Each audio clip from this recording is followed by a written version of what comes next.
राधा वल्लभ श्री हरिवंश बोलिए। गुरुदेव बोल लेने दो जी। हाँ श्री हरिवंश, आपके चरणों में दंडवत प्रणाम। श्री कृष्ण कण कण में व्याप्त हैं, तो फिर विग्रह की पूजा क्यों करनी चाहिए महाराज जी? क्या ये ना करना विग्रह में भी तो व्याप्त है, तुम निषेध क्यों कर रहे हो? क्यों निषेध करना चाहिए? जब तुम्हें पता है कण कण में तो वहां भी तुम्हें, तो निषेध क्यों? नहीं, निषेध क्यों नहीं? हमें उसमें तुम अपने तर्क को मत रखो। जब श्री कृष्ण कण कण में व्याप्त हैं तो मूर्ति में भी श्री कृष्ण है ना, तो फिर निषेध क्यों? फिर आप क्यों कहते हो क्यों पूजा करनी चाहिए? उनकी रुचि है, उनकी रुचि है। जब कण कण में व्याप्त है तो उसमें मानकर पूजा करें तो निषेध क्यों? ये वृत्ति क्यों? नहीं, गलत बात। जब ये तुम जानते हो कि श्री कृष्ण कण कण में है तो मूर्ति में भी है ना, तो पूज रहा तो प्रणाम करो उसको। उसके निषेध वृत्ति क्यों लाई रही हो? समझ पा रहे हो नहीं पा रहे? बस यही हमें गुस्सा दिलाती, यही बात है।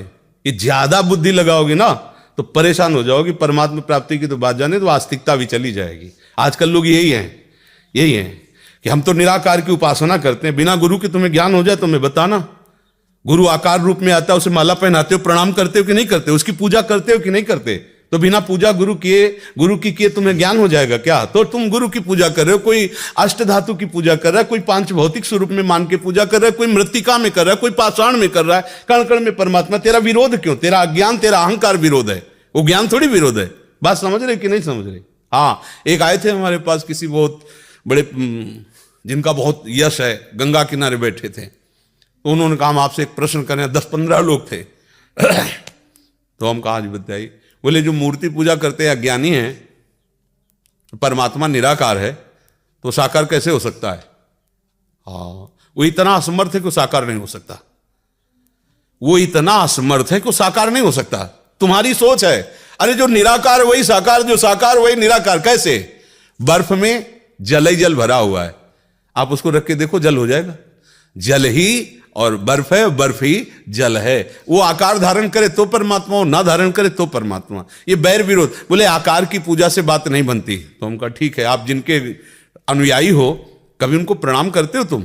बोले हाँ, वो तो रोज हमारे घर में छवि विराजमान। हमका फिर किसके निषेध किसको कर रहे हो? किसको निषेध कर रहे हो? घर में छवि विराजमान किए हो, वहां जाते हो, माला पहनाते हो, प्रणाम करते हो, तो आकार की तो पूजा कर रहे हो ना। अब चुप। मंत्र कहां से मिला था? निराकार आके बोला था तुम्हें। आकार ही तो मंत्र बोला, आकार ही ने तो उपदेश किया।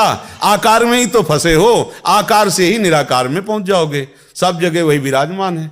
जो आकार रहित है वो सब जगह विराजमान है। उसी ने अपने आकार को प्रकट कर लिया है। उसी के सब आकार हैं और वो सब आकारों से रहित निराकार है। वो सबसे परे हैं, सब में भरे हैं। या रात से रघुनाथ कर बेग न जाने कोई, और जो जाने रघुपत कृपा सपने मोह न होए। 8-10 अंधे थे, तो बोले हाथी कैसा? तो एक ने जांग पकड़ी, बोले ऐसा लंबा लंबा। एक ने कान पकड़ा, बोले सूप जैसा। एक ने पूंछ पकड़ी अपने। संपूर्ण हाथी तो नेत्र वाला देख के बताएगा, और नेत्र वाला हंस रहा है कि वो आपस में झगड़ रहे। नहीं, हाथी सूप जैसा। बोले हाथी नहीं, खंबे जैसा। तो एक ने खंबे की जैसी आकृति पकड़ी, उसकी जांग की, और एक ने सूप जैसी कान की, लेकिन वो हाथी के अंग हैं। संपूर्ण हाथी तो आंख वाला देख के बताएगा कि हाँ, संपूर्ण हाथी कह देगा तुम झगड़ो मत, तुम सब उसी हाथी के अंग का वर्णन कर रहे हो। संपूर्ण हाथी तुम, मैं देख रहा हूं, तुम नहीं देख रहे। जो संपूर्ण ज्ञानी है वो वही है जो निराकार साकार में कोई भेद नहीं देखता, जो जड़ चैतन्य में कोई भेद नहीं देखता, जो महात्मा दुरात्मा में भेद नहीं देखा। एक ही परब्रह्म परमात्मा विराज। ये सच्चा ज्ञान है, ये अज्ञान की बात। अमोल जी महाराष्ट्र से।